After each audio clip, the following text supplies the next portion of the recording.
Assalamualaikum warahmatullahi wabarakatuh. Selamat datang di channel Ahmadi Trio bersama saya Ayah Dino. Halo, apa kabar teman-teman?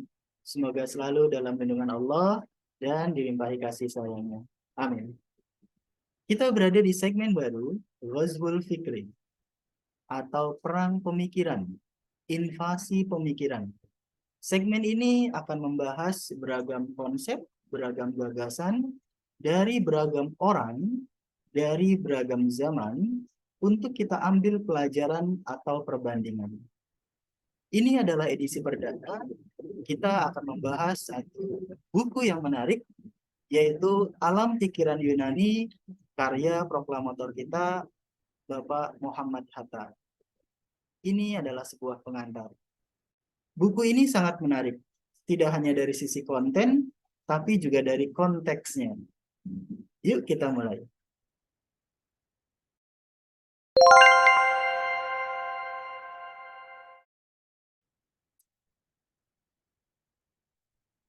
Bung Hatta memilih untuk tidak menikah sebelum Indonesia merdeka.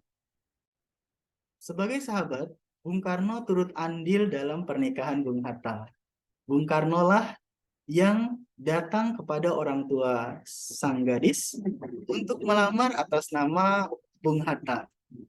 Dan singkat cerita, pada 18 November 1945 di Megamendung Bogor, Bung Hatta dan Bu Rahmi menikah. Dan buku Alam Pikiran Yunani adalah mahar atau mas kawin yang diberikan Bung Hatta kepada istrinya. Sebagaimana disampaikan Bung Hatta dalam pengantar buku ini disusun secara bertahap selama masa pembuangan Bung Hatta di Bovendigul. Bung Hatta, meskipun dalam masa pembuangan, tetap aktif berinteraksi dengan para pemuda dan pelajar. Bung Hatta mengklaim dirinya bukan pakar di bidang filsafat. Namun, Bung Hatta berpikir ilmu filsafat akan baik untuk pelajar yang saat itu mengalami perjuangan hidup, dan filsafat menurut Bung Hatta bisa meluaskan pandangan serta menajamkan pikiran. Menurut Bung Hatta, filsafat berguna untuk menerangkan pikiran dan menetapkan hati, membawa ke alam pikiran, alam nurani semata-mata, melepaskan diri dari pengaruh tempat dan waktu. Siapa yang hidup dalam dunia pikiran dapat melepaskan diri dari gangguan kehidupan sehari-hari. Ada dua jalan mencapai pengetahuan tentang filsafat, menurut Bung Hatta. Pertama, menanamkan pengertian berangsur-angsur dari yang mudah ke yang sulit, mempelajari susunan pengetahuan dalam sistemnya, termasuk pertikaian, paham, dan tokoh di dalamnya. Kedua, mengetahui berbagai paham dan pandangan tentang alam dan sikap hidup untuk mengetahui cara pikir orang terdahulu dan juga menimbang dari beragam perspektif. Jangan sampai kita seperti katak dalam tempurung. Pendirian yang picik berbahaya bagi kemajuan ilmu, pengetahuan, dan agama. Sekarang kita bahas daftar isi dari buku ini. Buku ini tidak terlalu tebal, terdiri dari 9 bab. Bab yang pertama tentang filsafat alam. Ini yang akan kita bahas pada video ini, tentang Thales, Anaximandros, dan Anaximenes. Pada bab 2, Bung Hatta menjelaskan tentang filsafat Herakleitos. Kemudian pada bab 3 terkait filsafat Elea. Di sini ada nama-nama menarik ya, Xenophens, kemudian Zeno, yang melahirkan Stoicisme. Kita lanjut di bab keempat, ada Pythagoras dan pengikutnya. Lalu di bab kelima ada filsafat alam lagi. Pada bab 6, membahas tentang sofisme, di mana orang mempelajari filsafat bukan untuk mencapai kebijaksanaan, tapi semata-mata untuk belajar retorika, bagaimana bersoal jawab untuk mempertahankan argumentasi dan mengambil simpati publik.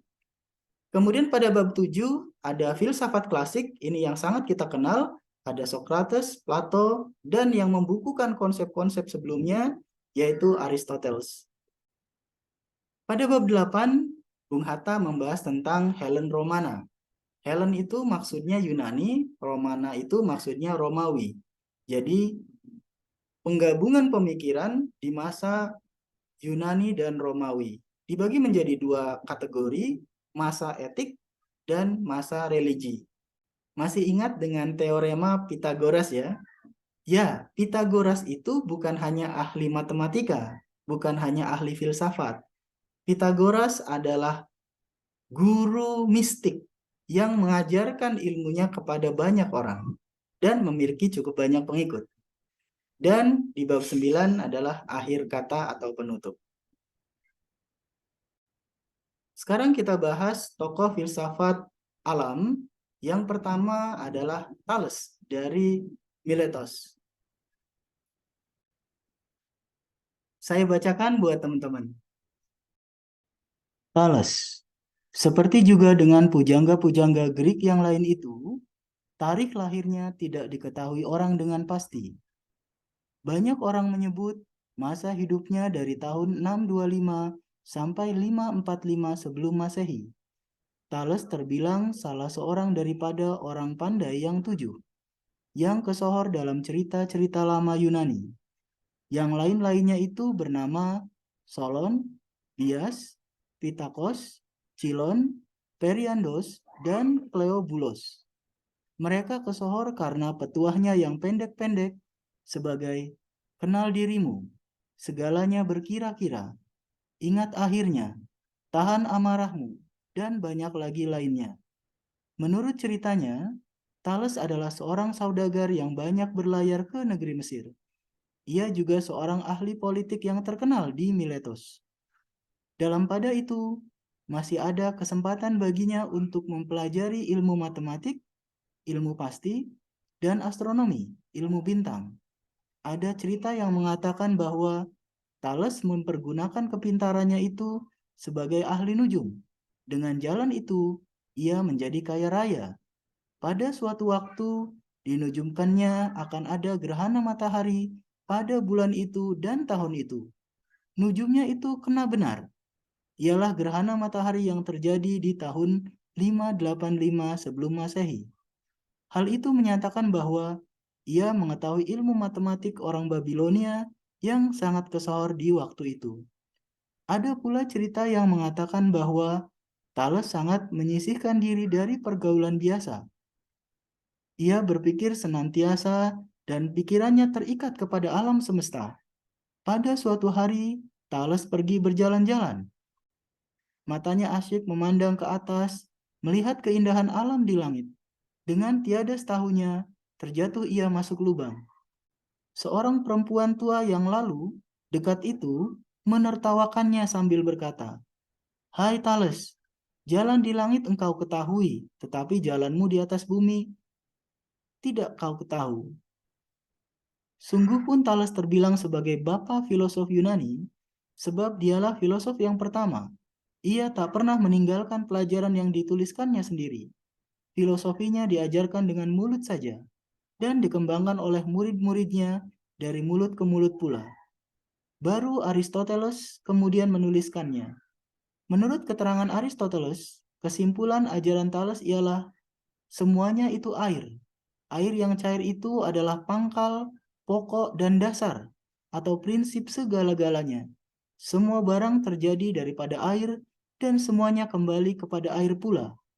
Dengan jalan berpikir, Thales mendapat keputusan tentang soal besar yang senantiasa mengikat perhatian. Apa asal alam ini?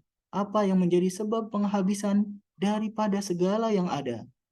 Untuk mencari sebab yang penghabisan itu, ia tidak mempergunakan tahayul atau kepercayaan umum di waktu itu, melainkan dipergunakannya akal. Dengan berdasarkan pengalaman yang dilihatnya sehari-hari, dijadikannya pikirannya untuk menyusun bangun alam. Sebagai orang pesisir, dapat ia melihat setiap hari betapa air laut menjadi sumber hidup.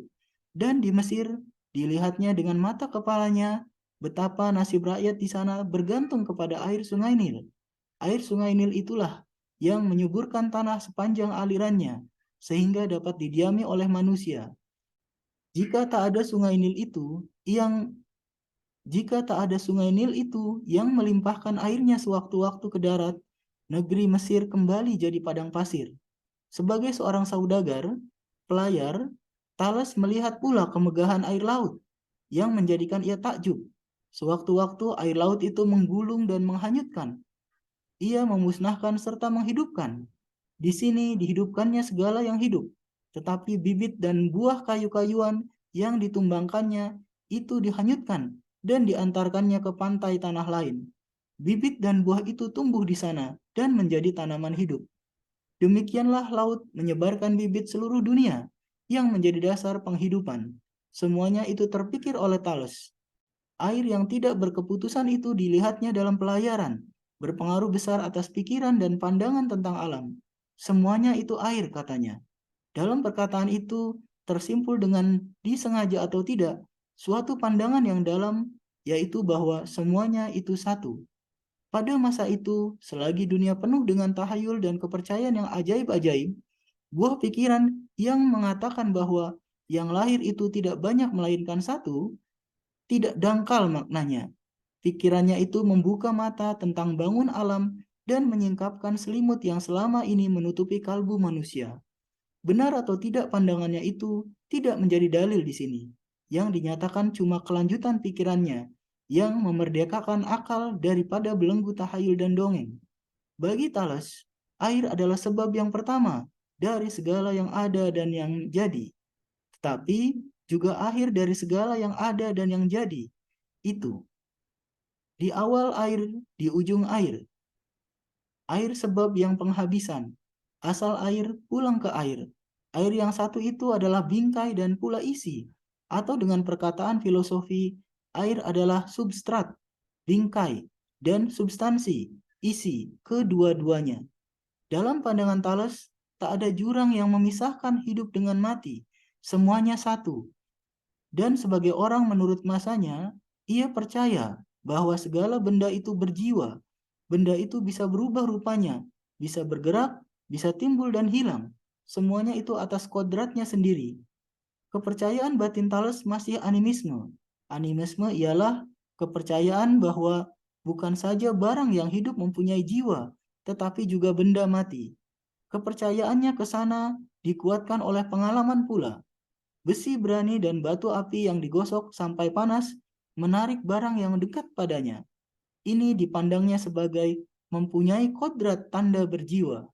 Sekianlah tentang filosofi Yunani yang pertama itu. Pandangan pikirannya menyatukan semua pada air. Air asal dan akhir.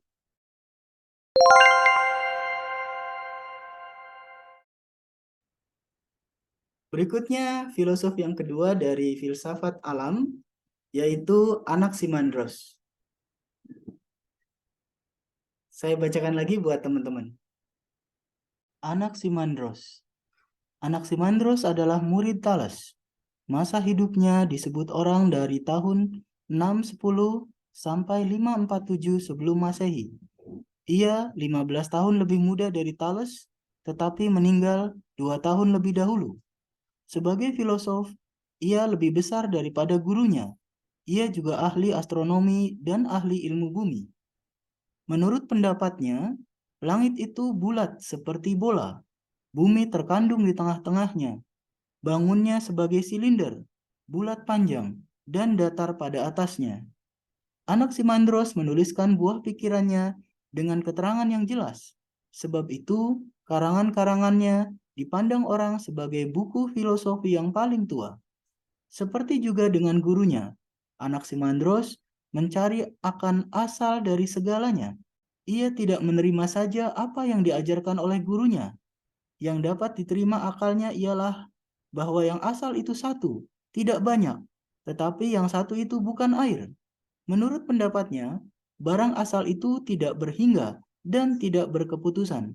Ia bekerja selalu dengan tiada berhenti-hentinya, sedangkan yang dijadikannya tidak berhingga banyaknya. Jika benar kejadian itu tidak berhingga, seperti yang lahir kelihatan, maka yang asal itu mestilah tidak berkeputusan. Yang asal itu yang menjadi dasar alam dinamai oleh Anaximandros apeiron. Apeiron itu tidak dapat dirupakan, tak ada persamaannya dengan salah satu barang yang kelihatan di dunia ini. Segala yang kelihatan itu yang dapat ditentukan rupanya dengan panca indera kita adalah barang yang mempunyai akhir, yang berhingga. Sebab itu, barang asal yang tiada berhingga dan tiada berkeputusan, mustahil salah satu daripada yang berakhir itu. Segala yang tampak dan terasa dibatasi oleh lawannya, yang panas dibatasi oleh yang dingin. Di mana bermula yang dingin, di sana berakhir yang panas. Yang cair dibatasi oleh yang beku, yang terang oleh yang gelap. Dan bagaimana yang terbatas itu akan dapat memberikan sifat kepada yang tidak berkeputusan. Segala yang tampak dan terasa itu, segala yang dapat ditentukan rupanya dengan panca indera kita, semuanya itu mempunyai akhir. Ia timbul atau jadi, hidup, mati, dan lenyap. Segala yang berakhir berada dalam kejadian, senantiasa yaitu dalam keadaan berpisah dari yang satu kepada yang lain. Yang cair menjadi beku dan sebaliknya. Yang panas menjadi dingin dan sebaliknya. Semuanya itu terjadi daripada Apeiron dan kembali pula kepada Apeiron. Demikianlah kesimpulan hukum dunia menurut pandangan Anaximandros. Di situ tampak kelebihannya daripada gurunya. Selagi Thales berpendapat bahwa barang yang asal itu salah satu daripada yang lahir, yang tampak, yang berhingga juga, Anaximandros meletakkannya di luar alam dan memberikan sifat yang tiada berhingga padanya dengan tiada dapat diserupai. Setelah dibulatkannya pahamnya bahwa semuanya itu terjadi daripada Apeiron, dipecahnya pula soal betapa kiranya timbul alam ini dari Apeiron itu. Dari Apeiron keluar bermula yang panas, yang dingin, yang panas membalut yang dingin, sehingga yang dingin itu terkandung di dalamnya. Sebab itu, yang dingin itu menjadi bumi, dan dari yang dingin itu timbul pula yang cair, dan yang beku sebagai dua belah yang bertentangan. Api yang memalut dan bulat tadi pecah pula, dan pecahan-pecahannya itu berputar-putar seperti jalan roda. Karena putarannya itu timbullah di antaranya berbagai lubang, pecahan-pecahan. Pecahan-pecahan api itu terpisah-pisah dan menjadi matahari, bulan, dan bintang. Bumi ini bermula dibalut oleh uap yang basah. Karena ia berputar, yang basah tadi menjadi kering, berangsur-angsur. Akhirnya tinggallah sisa uap yang basah itu sebagai laut pada bumi. Atas pengaruh yang panas terjadilah daripada uap yang basah tadi, makhluk dengan bertingkat-tingkat kemajuan hidupnya. Pada permulaannya bumi ini diliputi air semata-mata. Sebab itu, makhluk yang pertama di atas bumi ialah hewan yang hidup di dalam air. Juga bangsa binatang darat pada mulanya serupa ikan. Baru kemudian setelah timbul daratan, binatang darat itu mendapat bangunan seperti sekarang ini. Dari binatang yang serupa ikan itu, terjadi manusia pertama. Manusia bermula tak bisa serupa dengan manusia sekarang. Sebab orang yang dilahirkan serupa kanak-kanak tak bisa serentak berdiri sendiri.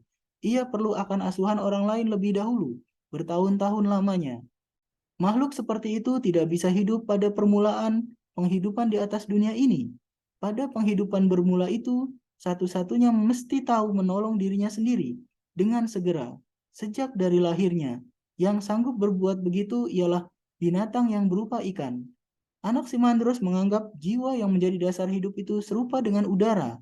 Pendapat Anaximandros tentang kejadian dan kemajuan makhluk di dunia ini banyak menyerupai teori Darwin yang timbul di abad ke-19. 25 abad sesudah itu, tak heran kalau orang mengarang lelucon bahwa Anaximandros patut dipandang sebagai Darwinis, yaitu pengikut Darwin yang pertama kali.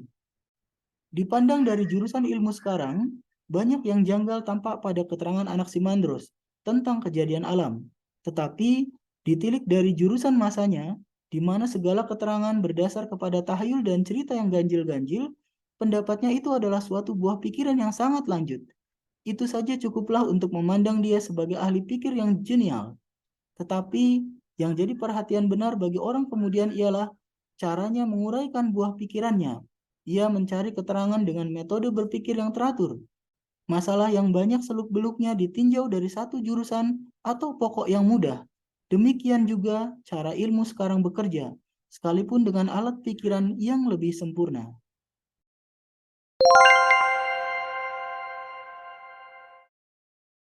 Selanjutnya, filosof yang terakhir yaitu Anaximenes.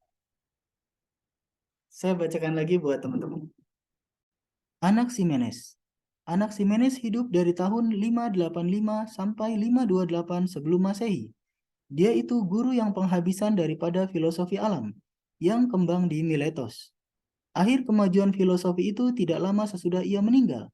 Pada tahun 494 sebelum Masehi, kota Miletos diserang dan ditaklukkan oleh Persia.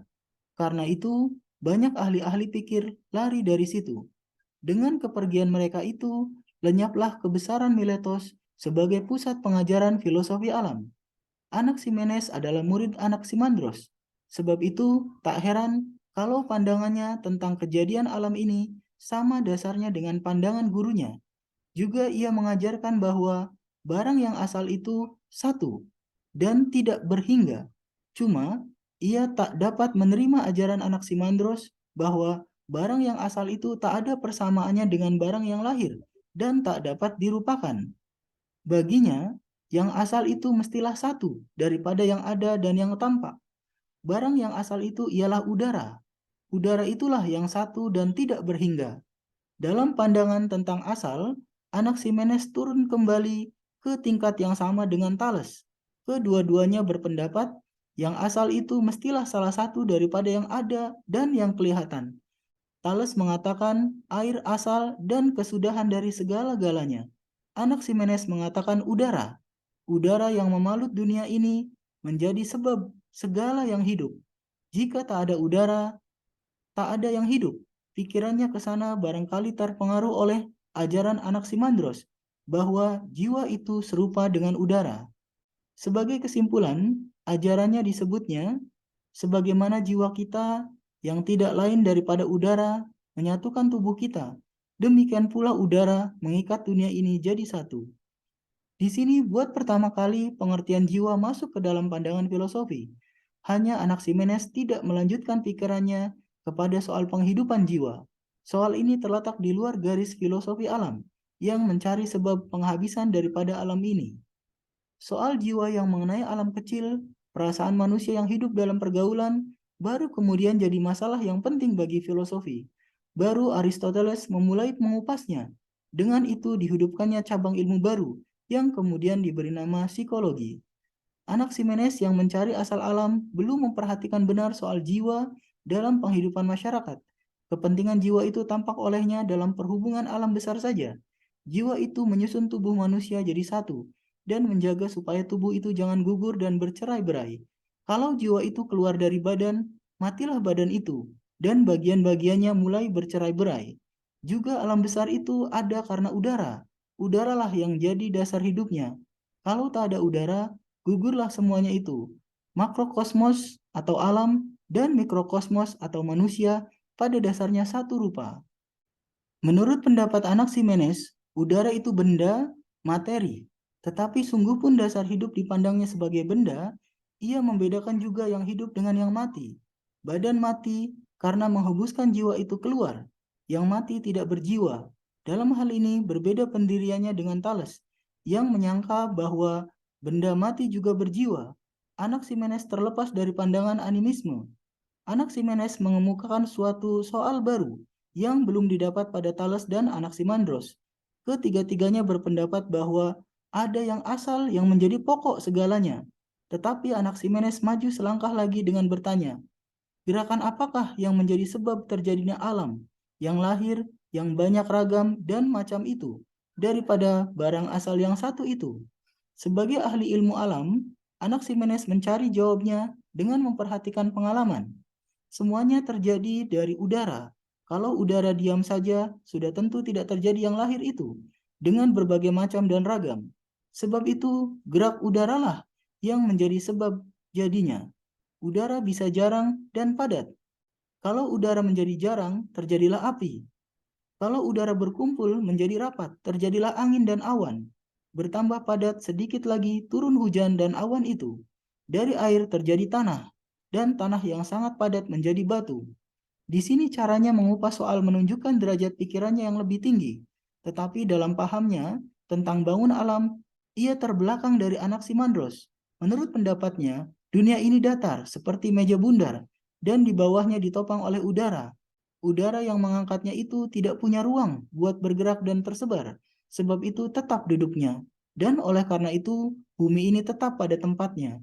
Matahari, bulan, dan bintang itu dilahirkan oleh bumi. Uap yang keluar dari bumi naik ke atas.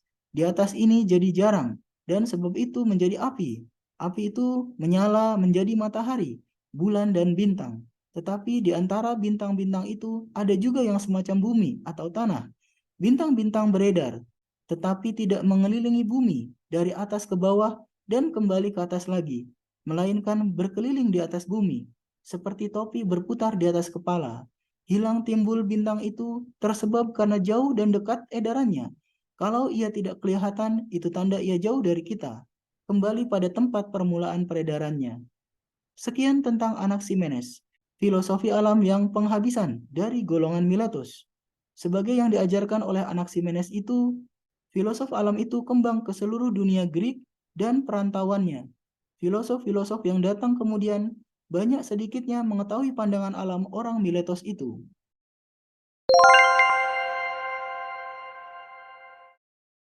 Sebagai catatan, filsafat alam terhenti di 494 sebelum Masehi, di mana saat itu kota Miletus diserang oleh Persia.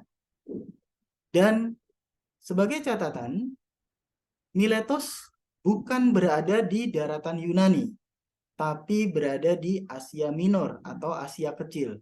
Saat ini masuk wilayah Turki. Ini adalah peta dunia pada 500 tahun sebelum Masehi. Sudah muncul banyak peradaban di sejumlah belahan dunia. Yang kita sedang bahas adalah Yunani.